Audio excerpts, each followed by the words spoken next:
Und damit herzlich willkommen zurück zu The Cat Lady. Wir haben in der letzten Folge leider ein bisschen Bleiche ins Gesicht gekriegt. The gun! That idiot left his gun! Und deswegen sehen wir jetzt nichts. No! No, no, no! I dropped it! Where is it? Where the hell is it? Klasse.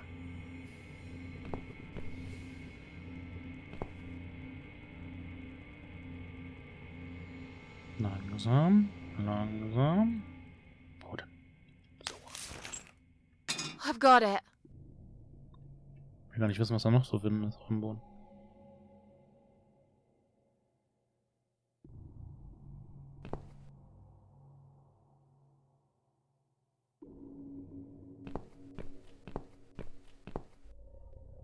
Okay. Ich kann nicht weiter. Ach so. Ja, auch eine Option. I'm sorry, Mitzi. I have to break my promise.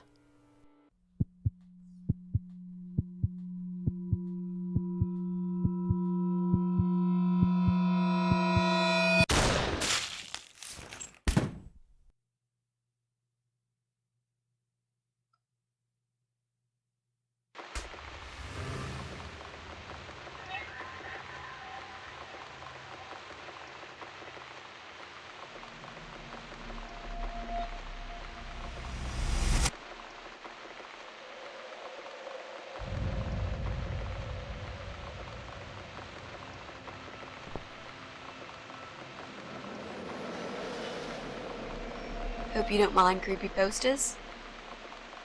It's your room. You can do what you like with it. But I definitely prefer this to fairies, rainbows, and pink unicorns. Did you make these? No. My boyfriend made them. Some of them, anyway. So, Miss Ashworth, I happen to have a bottle of wine in my bag. I was going to leave it to Robert, but I forgot all about it. Robert? The guy with the rats? Oh, yes. Of course. So, shall we have a drink, then? We could get to know each other a bit more. I know, I promised I won't get in the way. And, I mean, you don't have to if you don't feel like it. But since we're going to live together for a little while, it won't hurt if we talk to each other, will it?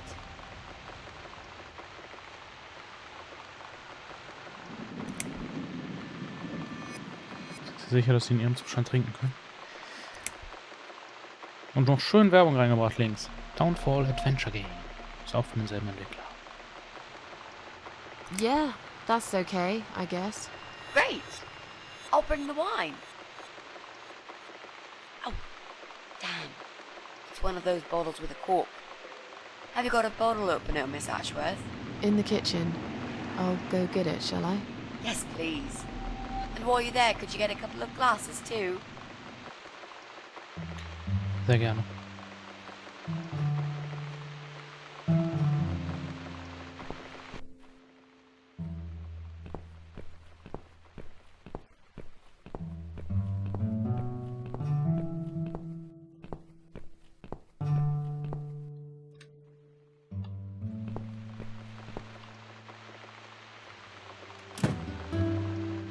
Da ist er ja.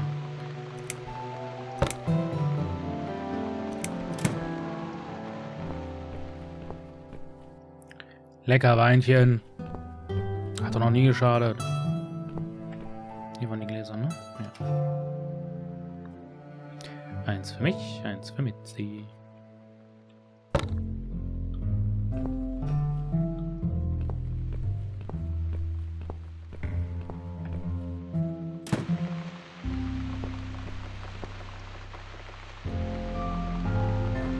Have you found that corkscrew yet? We also need some wine glasses. Hannisch!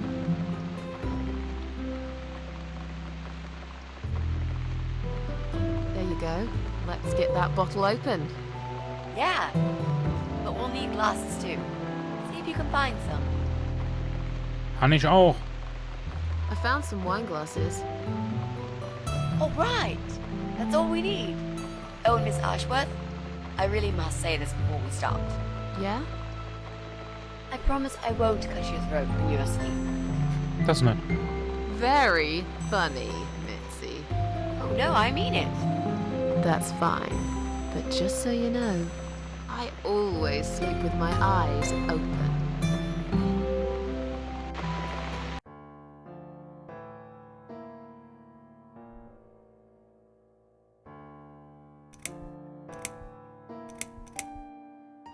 So, the big C. Want to talk about it? Well, to be honest, I didn't really want to tell you about it like that. I put you in a very difficult position, I know.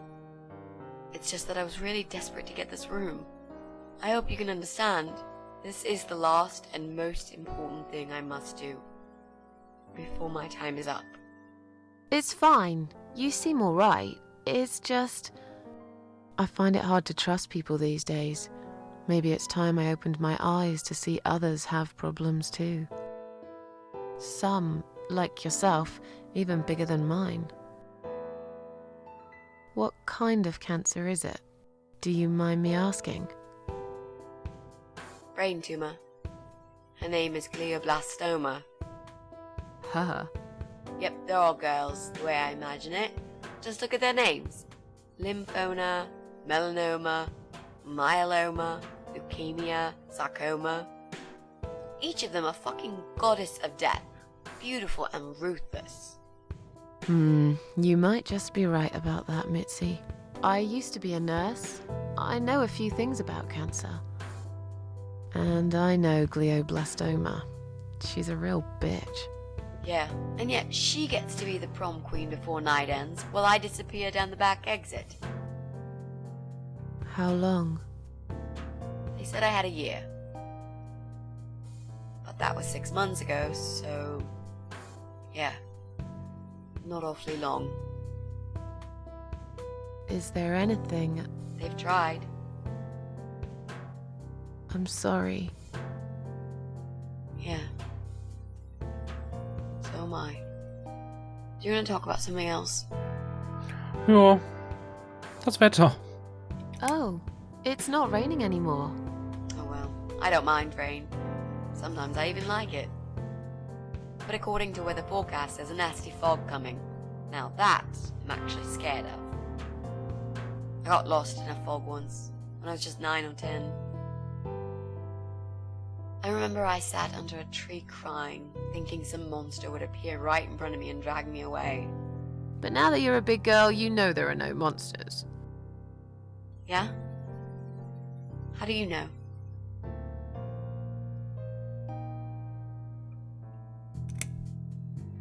The only monsters are us.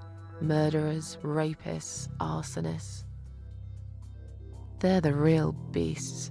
So far from humanity, they're no longer capable of feeling compassion or guilt. They're the ones we should really be afraid of. But whether they're lurking in the woods or fog or the darkness of our cellars, it's all irrelevant. You can't predict what happens. You can't do anything to stop it. There is only one way. You turn into a beast yourself, and like them, you show no mercy. Whoa! Where did that come from, Miss Ashworth? I just don't like murderers. They're nothing but... parasites. How are you planning to find this guy? I don't know yet. A bit of detective work, perhaps. It shouldn't be that hard, really. There are only 8 apartments here. One is yours. That leaves us with 7. I was hoping that you could give me a hand, actually. You know some of your neighbors, don't you? Not many. I never really cared about them. They changed over the years, too. You probably also figured by now that this is not the sort of place where new neighbors are greeted with a freshly baked cake. You see a new face, you give them a blank stare as you pass them in the hall, and you forget about them a minute later. That bad, eh? Well, there's that bald guy who lives above me in flat 5. He came here recently to shout in my face. He's a nasty piece of work, but I really don't think he's the person you're looking for. What does he do for a living? I think he's a train driver. I can't imagine somehow that my guy would be a train driver. Okay, that's good. Leaves us with just 6. Anyone else you know? I'd have to think. You know, maybe not tonight. Let's just talk about something else, okay? I have plenty of time. There's no need to rush this. Maybe tomorrow we could sit down together and make a plan. I could draw a simple map of the building, and with your help, mark down who lives where. Sounds good to me, Mitzi. You mentioned a boyfriend. Tell me something about him. Yeah, okay. Let's talk about him. His name is Jack. He's dead. Oh. Miss Ashworth, are you sure you want to listen about my miserable life? I don't want to bring you down. These aren't happy stories. And I'm not a happy stories kind of person. I'm sure you've noticed by now. I guess so. Anyway, I suppose I would have had to tell you about Jack sooner or later. After all, he is the main reason I'm here. I just don't know where to start.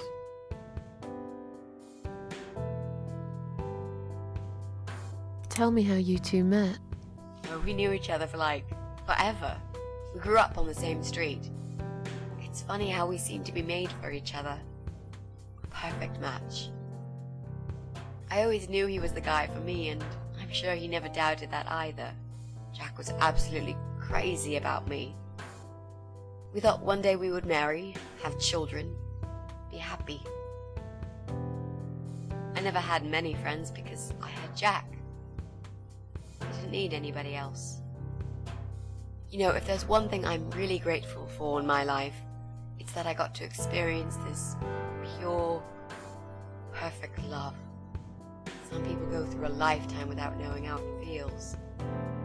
I guess I've been very lucky. But all luck runs out sometimes.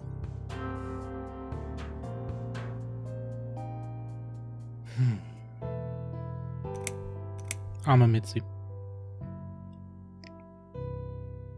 How did he take the news about your cancer?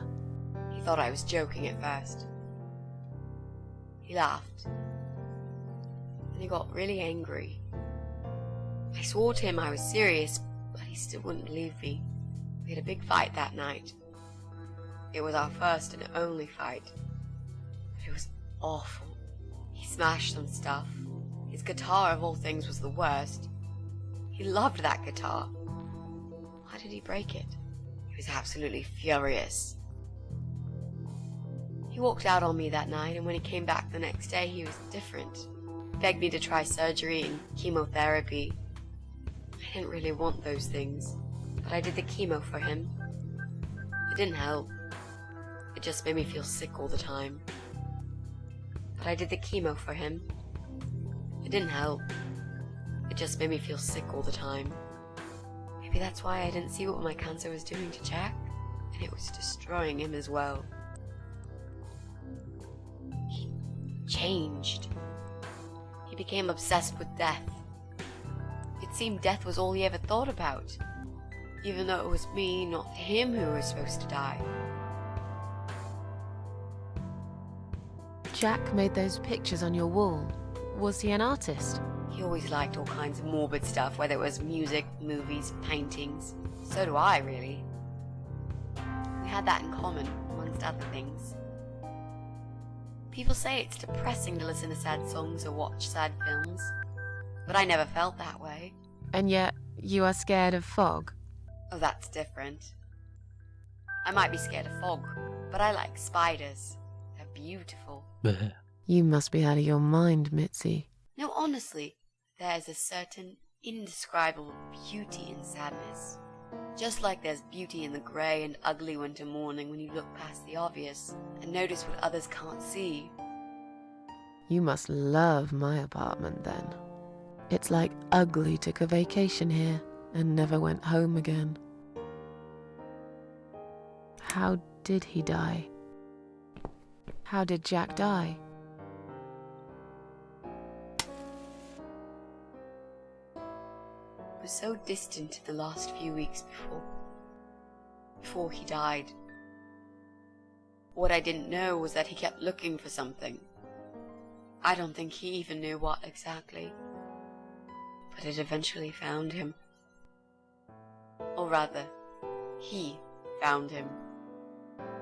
There are those forums online, you know, about all sorts of stuff. Fishing, computer games, horses, gambling, addictions. Everything, really. Accidentally, Jack stumbled upon one about suicide. Or rather, he found him. It's like a failed suicide club. People mostly try to help each other and offer support. Sometimes it just helps to know there are others like you. To listen to their stories and how they cope with their lives. But the Eye of Adam is an advocate of death. He dwells on human weakness. His job is to plant an idea, to give them a reason to die and tell them how to do it, once and for good. Jack took the bait. Before he knew, he was completely brainwashed. One day he sat down with me and tried to explain his perfect solution. It was the Romeo and Juliet kind of scenario. We were both to die together in each other's arms. It was supposed to be a quick and foolproof death. There was no chance we would have been saved, all thanks to the Eye of Adam, who created a tool for perfect suicide. He told me it was very simple.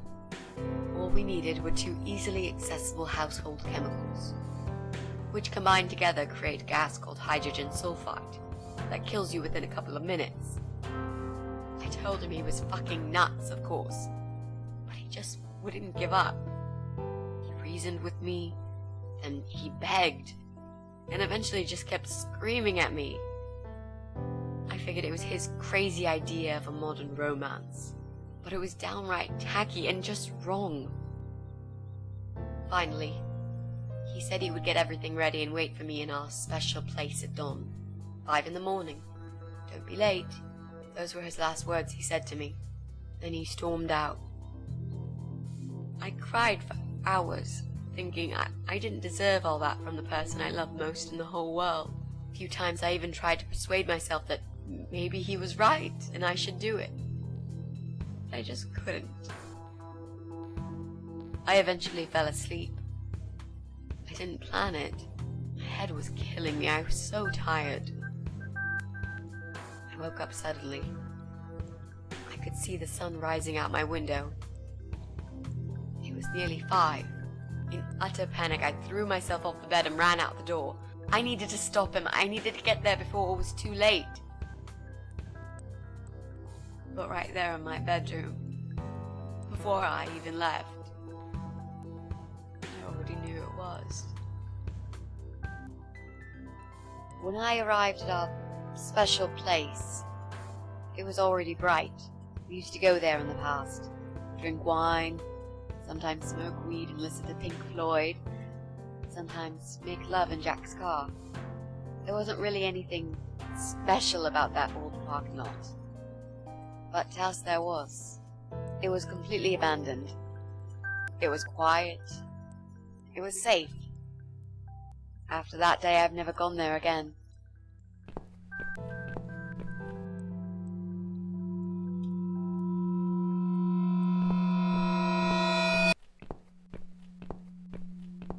Sieht gar nicht so verlassen aus.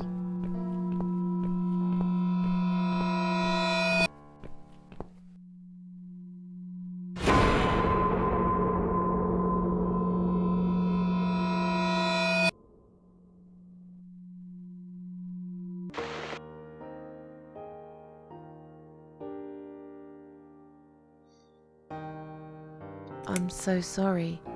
I think now I understand. He loved you so much, he couldn't bear the thought of living without you. And that guy, the Eye of Adam. I'm not surprised you want to find him. I know I would. I'm not sure if I should believe that you only want to talk to him. But hey, that's none of my business. I wouldn't know what I'd do if this happened to me. Good to know, but I really just want to talk. I want to face Jack's killer and tell him what he's done to me. You know, the funny part is that he actually told me where he lives. He wants to meet me. Would you believe that? How come? Well, this kind of thing he does is called trolling on the internet. It's usually a form of extreme bullying and psychological cruelty. Those who are clever enough say, don't feed the troll. Don't talk to them. It only makes it worse if you show any interest in them at all. You wouldn't believe me at first. He's a hungry troll who wants to devour as many hearts as he can get a hold of. I emailed him and told him I was a massive fan who loves his work. He wouldn't believe me at first. But trolls are always hungry, and I was prepared to serve him a meal fit for a king. What do you mean? I fed him so much bullshit that he really believed I'm a suicide preacher just like him. Great. I wish he'd given you his door number, though. It's all a part of some sick game he's playing. Sooner or later, I'll find him. There were signs on the car windows. Warning signs, yeah. I found on that forum that the Eye of Adam doesn't want any accidental deaths. So he posted this poster design for people to print. It turns out there's a whole sick ideology behind it. Fumes from the car could hurt anyone who opens the door, and that's not the point. The idea is to die willingly and with clear mind, to prepare for it, to embrace it. Jesus. You'd think the police would investigate the whole thing. Sounds almost like a sect. This guy knows how to hide. The police can't be bothered to make an effort. It took me 3 months to track him down. Now I'm finally so close. I can almost smell that fucker.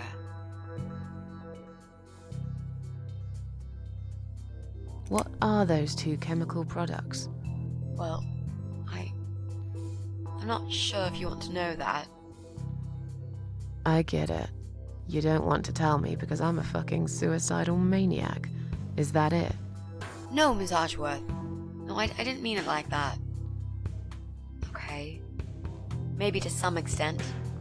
Just replace maniac with victim and fucking with recovering. You've only just come back from the hospital. Whatever it was that made you do it, you proved you are capable of going through with it. I don't know you long enough to tell you if you're completely over it now.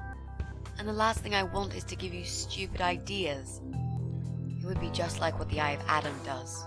I would never forgive myself if anything happened to you because of me. I mean, how could I?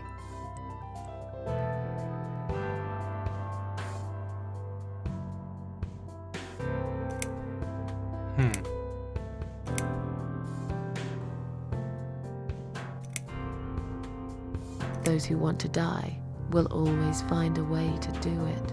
I'd really like to believe you, Miss Ashworth. But I will need you to promise me that you will never try this method. All right.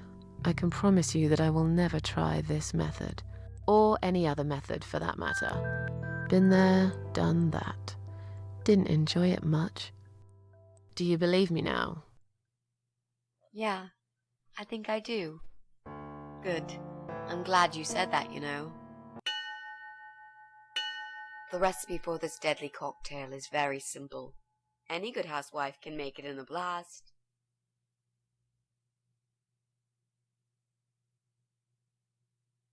Und ich denke, das werden wir in der nächsten Folge ausprobieren. Bis dahin. Tschüss.